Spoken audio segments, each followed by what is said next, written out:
strange substance found by a southwest Arkansas man being part of a government test? Well, that's the question at the heart of a phenomenon called chemtrails, now getting widespread attention.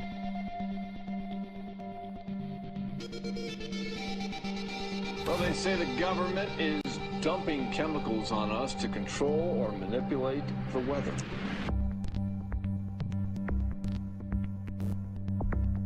People say the government is up there in airplanes spraying all kinds of chemicals to change or manipulate the weather, leaving what you see there, and they call that a chemtrail. This is called solar radiation, or solar reflection management, or geoengineering, or chemtrailing. 70 million tons of chemicals, aluminium sulfate, being dumped on this planet every day. And it's interesting, Dale and Christina, this is of interest not just in this country, but European countries and frankly all over the world. A lot of folks interested in it. Well, Dave, you mentioned that climatologists and others who study the atmosphere believe that they'd be able to surely spot any kind of signs of an ominous plot. The little picture is from a nanofabrication study, which shows you can make very high quality, and do this in just a jet in a very simple way, make high quality aluminum particles just by spraying aluminum vapor on the So it's certainly in principle possible to do that. There's a big literature that's already looked at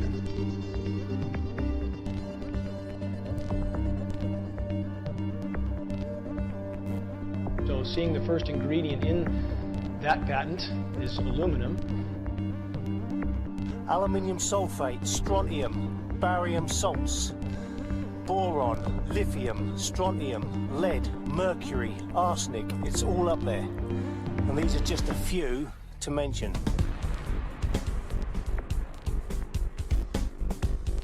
Asthma is up. They're putting it down to pollen, but it's nothing to do with pollen. You're not suffering from hay fever, you're suffering from these chemicals, breathing these chemicals in every day. Look up. None of this is natural.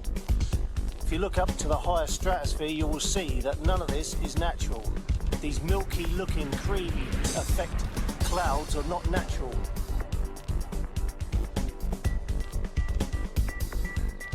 It's time you started to wake up, because it's time to take back your lives. I mean, this is the biggest elephant in the room. And by the way, it's not really a moral hazard. It's more like to be riding on our grannies.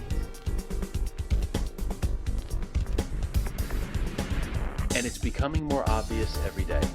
Look at the way the contrails persist and become an entire white blanket over the whole sky. And by the way, it's not really a moral hazard. It's more like to be riding on our grannies. Look at this photograph of the sky. I thought that the clouds looked a little strange when I took some pictures. But then when I saw a plane go through the cloud and leave a void in the cloud that lasted for half an hour or so. Planes don't leave holes in clouds. They're just not clouds. Aerosol geoengineering looks like it is so cheap that the cost is basically not going to be an issue. That means that implementation decisions will be risk-to-risk decisions. The risk of doing it against the risk of not doing it. And it makes the problem of how we govern it fundamentally harder and different than always.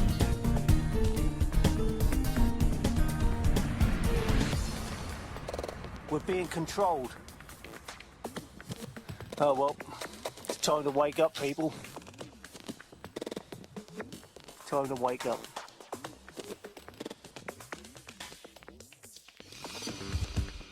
And by the way, it's not really a moral hazard. It's more like to be riding on our grannies. Chemtrails change the amount of sunlight and energy that pierces the atmosphere. There's several articles that I can show you.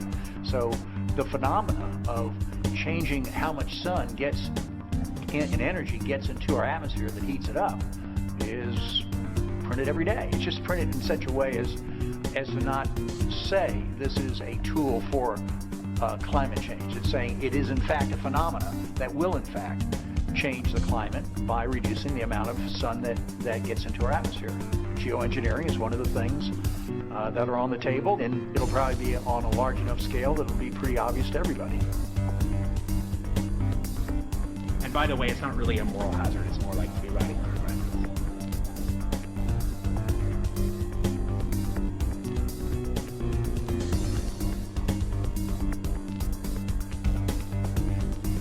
I bought 2 little webcams and then 2 other mini DV Canon cameras. Little tripods, stuck them out around the house. And then I bought 2 computers and time-lapse software. And so I could get north, south, southwest, and then east.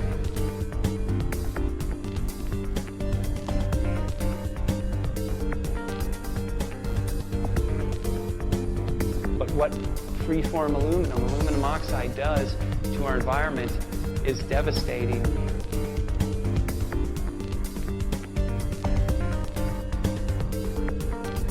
What I caught after 4 months in was in about 25 minutes, and I'll show it on the video, is a series of flights. And what happened was one plane was coming along, and it was a relatively dry day in April. A plane would come along, and only a little bit of the trail would stick. Only a part of it remained visible. What was curious is that another plane came along and hit precisely the middle of that segment. And I went, that's odd. And then another plane came along and hit the end at an angle, not bisecting it perpendicular, but off at an angle. And I thought the light went on. There's something they're doing with geometry. And observed with a time-lapse camera is that the atmosphere had literally been layers. And by the way, it's not really a moral hazard. It's more like free riding on a ride.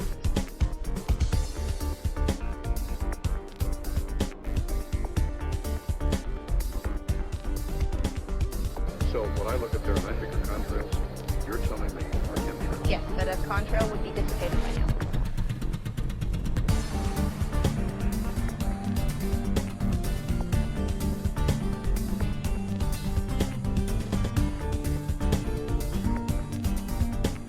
And by the way, it's not really a moral hazard. It's more like free riding on a ride. I'm standing on the roof of my building in the Bronx, New York. And as you can see, the entire sky, as far as you can see, is blanketed with these chemtrails.